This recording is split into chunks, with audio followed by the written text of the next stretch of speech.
All right, guys, finally, we're back with another Camaro video. Today, we're gonna start getting the 6.0 together. I've been dragging my ass with this car, not gonna lie, I'm guilty of that. I've kind of been waiting on parts. That was a little bit of an excuse, but I really wanna get this thing done. Trans Am has to step aside for at least a couple of weeks, so hopefully we could get this thing running by the end of March. My buddy actually has a car show with his car club coming up, I think the end of April, so that's kind of like the overall deadline I'm trying to make. But if we get it running the end of March, I'll be super happy with that. So right here, as you can see, the 6.0 is apart. I just went and pulled all the stuff that we already did. Bearings, crank, everything is out. We have the stock 6.0 Gen 4 rods here. And then we have our nice Forge Summit stuff. Now, quick little look at these guys. Obviously, the Summit is forged. The factory is not. And the Summits are actually H-beam, factories are I-beam, but these are the more desirable rods over the Gen 3s that are all bent up, currently sitting in the 5.3. And a little fun fact, 5.3 and a 6.0, the only difference that actually makes a 6.0 a 6.0 over a 5.3 is the bore size. So when it actually comes time to put the 5.3 together, I just have to get new pistons because obviously the 6.0 pistons aren't going to fit in the 5.3. And we're going to use the same crank, same rods, and yeah, it'll be stronger than the Gen 3 stuff. It'll be somewhat budget because I'm reusing it. Let's just forget about me buying all this because this is going to be in the Camaro and it's not going to affect the Trans Am. So as far as we know, this was free.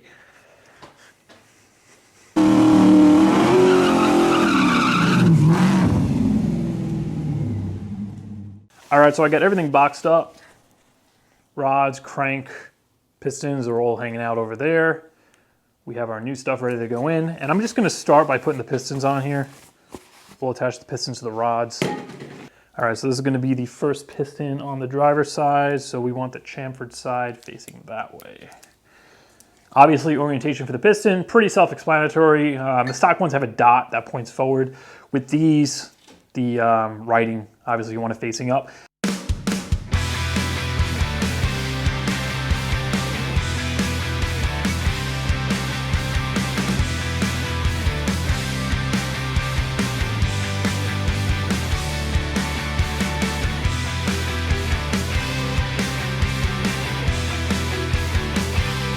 All right, I'm bringing you guys in close to the last one here.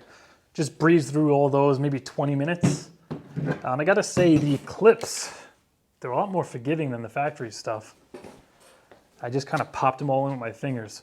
All right, so last rod, this is the passenger rear. Now remember, the chamfered side has to face the crank, so this has to go that way, down the block. The previous cylinder is going to be rubbing against the flat spot here. And obviously we want the piston facing the right way, so this is going to go on here like so. Just oil up my wrist pin. I'm going to put the clip in one side first here.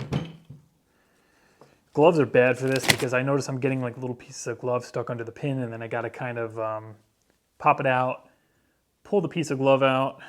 So I'm pulling it off for this last one. So I just basically, just like that with my fingers, make sure it seats. A little oil where the pin's gonna slide through. We already got the pin oiled. A little oil in the rod end. Once again, we need the outside chamfer. It's gonna face the back wall there. Piston's the right way.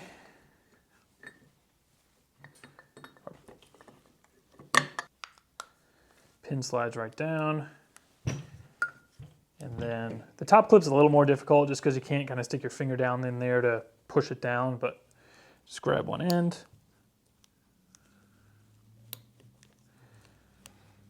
Get your thumb over it, and use your other thumb to just slide it over.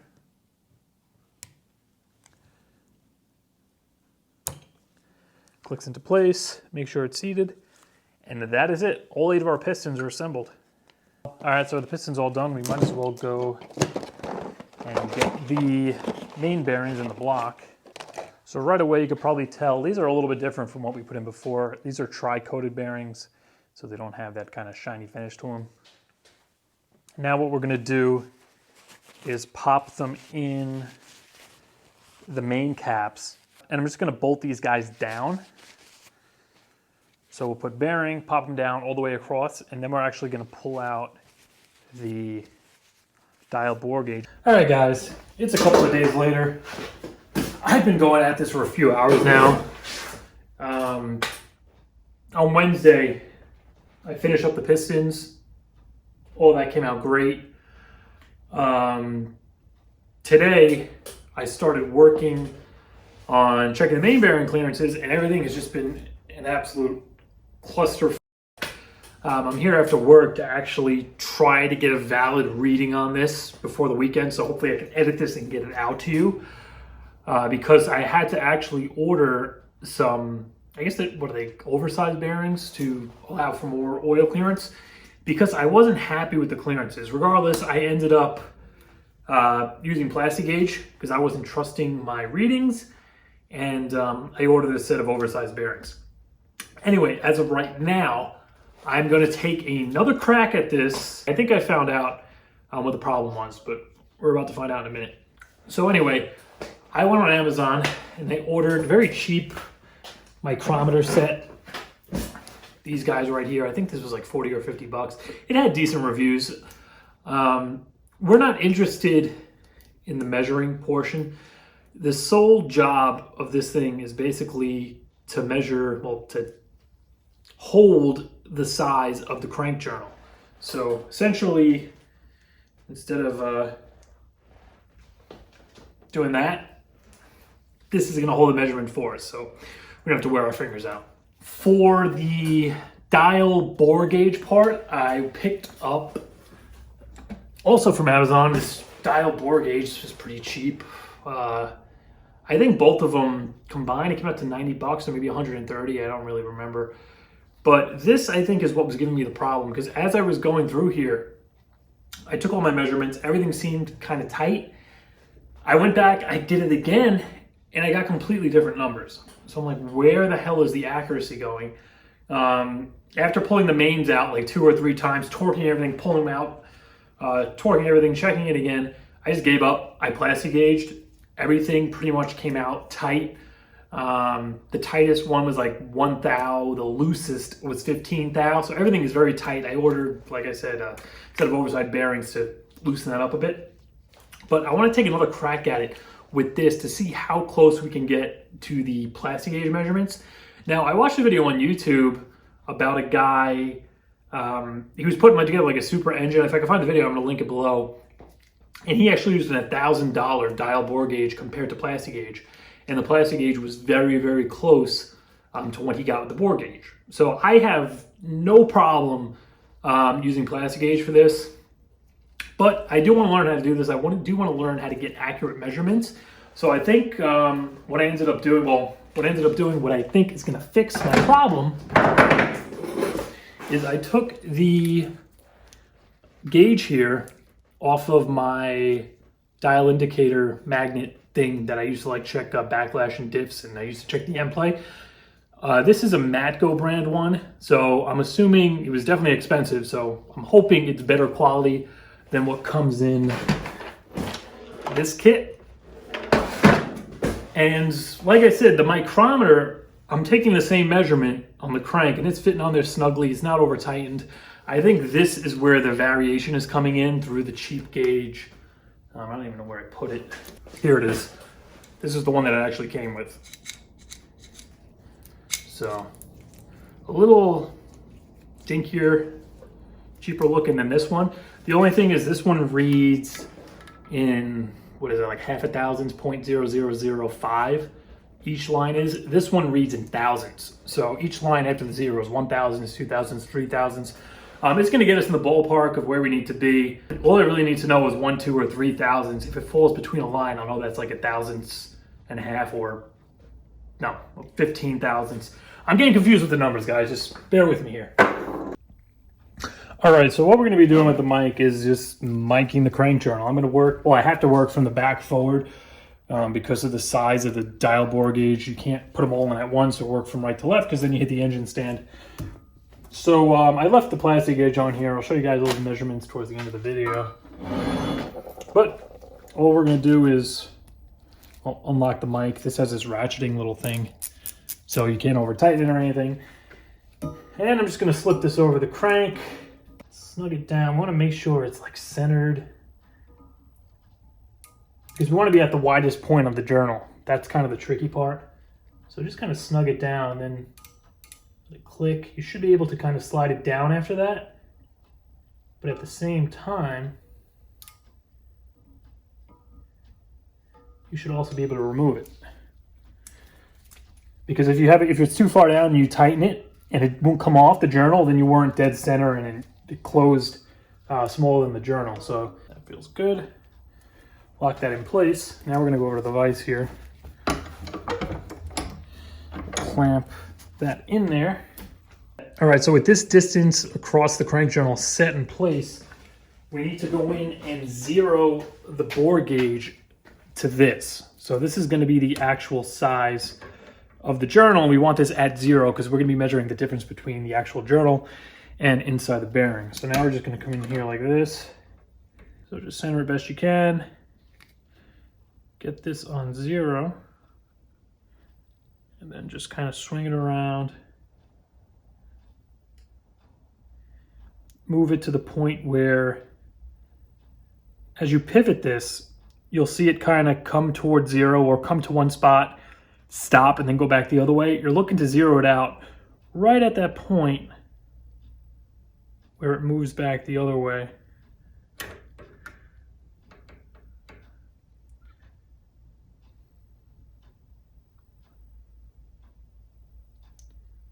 That is pretty much right there. Sorry if you guys can't see this. I got you plugged in the wall because the battery's going dead. I can't plug my mic in when the phone's charging, so I can't give you better sound. But we are zeroed out to the width of the crank journal. So now you see, if we stick this in here, we are right on 0. So now with this guy zeroed out to the exact diameter of the crank journal, we're going to do the same deal, bring it in here. And this is going to tell us the difference in size between the bearing and the actual journal. So how much oil gap we have in there. And same deal, we're going to move this and pivot it until we see that needle come all the way over. It's going to stop, then it's going to go back. So right at that stopping point, it's going to be our measurement. And right here, I'm like a hair over 1/1000. I'd call that like maybe 12 thou.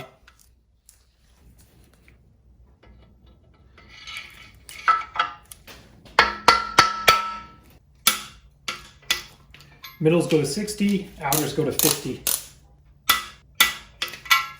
Remember now, back over to the crank, because we got a mic, the next main.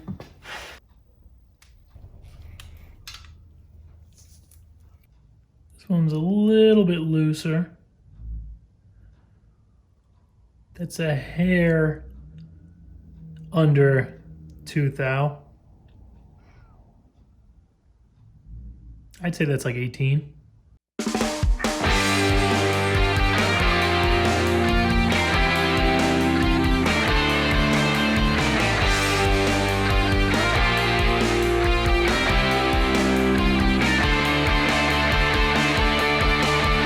All right, guys, so I went and mic'd every single main here. We have our numbers compared to our plasti gauge. This is how we did. So starting from the back transmission to the crank pulley, the green numbers here are what I got with plasti gauge. And as you can see, these are all pretty tight. We got 1 thou, 15 thou, 1 thou, 15 thou, 15 thou. Now for a stock motor, the 1 thou is a little tight, but remember this is plasti gauge. And then for our readings, we got 12 thou, 18 thou, 16 thou, 15 thou. This one was actually right on the money. And then 15 thou. So they're not too far off. This one here was 15 compared to 12, 15 compared to 18.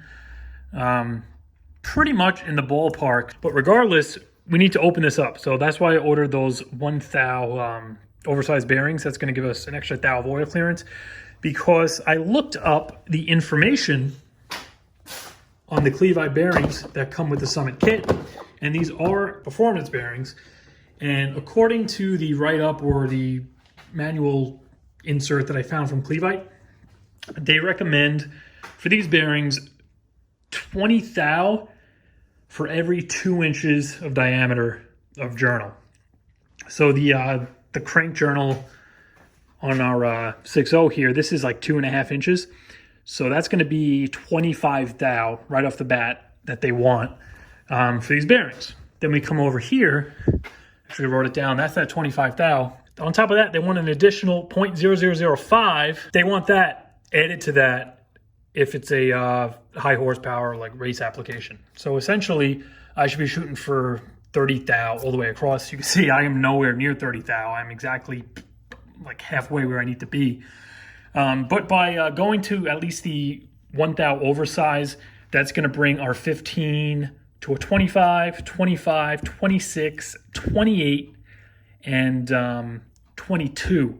So we're still not going to be exactly where this dictates we should be, but I'm not really listening to this, because as much as I want to say that this is a race motor, it's not. You guys heard me before. I drive this thing on the street most of the time. I might take it to the track 3 times a year, maybe 5 times a year if I'm lucky. I haven't been to the track 5 times in a year since English Count closed. That's kind of the whole reason why I haven't been going really in general lately. So this is definitely not a race motor that's going to take a huge amount of beatings. Yeah, it's, it's going to be on the dyno. We're going to take it to the track once in a while, but most of the time it's going to be few far between pulls on the street and just kind of daily driving.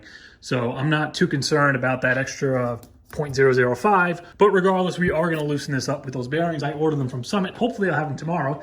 And then we're going to move on to the rods. I have a feeling I'm going to have to do the same thing with the rod bearings, because I kind of popped one in here and checked it quick with the bore gauge, and I got like 15 thou on that one there.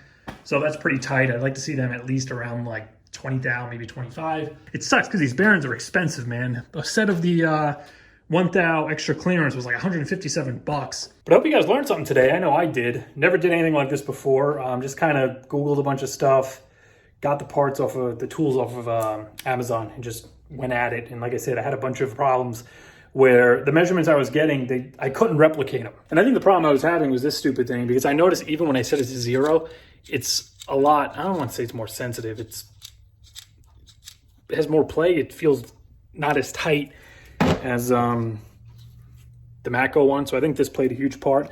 Also, when I was setting it to 0, I noticed the cheaper one was very hard to kind of get it on 0. The Matco one here was definitely easier. So I think that's kind of where my problem was, where my 0 reading was kind of off every time. And that's why my initial measurements were all over the place.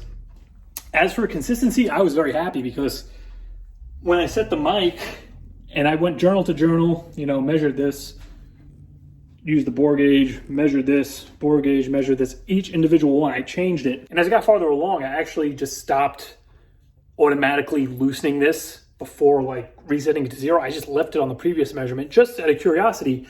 And literally every journal, just 4 in a row, they all fell exactly on 0 after micing them and measuring them. So I know the accuracy was definitely there through all the journals. So I'm very confident in these measurements. And yeah, I can't wait to get this thing back together. But for now, it's going to do it for this one. I know this video might be a little boring. I know a lot of you guys are into this stuff, and that's why I want to make this stuff. I like learning about this kind of intricate shit. Even when I did the Tahoe transmission, that was kind of a fun video for me. A little nerdy, a little boring to some people. I know you want to see Trans Am stuff, Tahoe stuff, but a few Camaro fans, guys who are into the LS stuff, I am definitely going to keep the content coming for you. But for now, that's going to do it for this one. See you guys in a few days.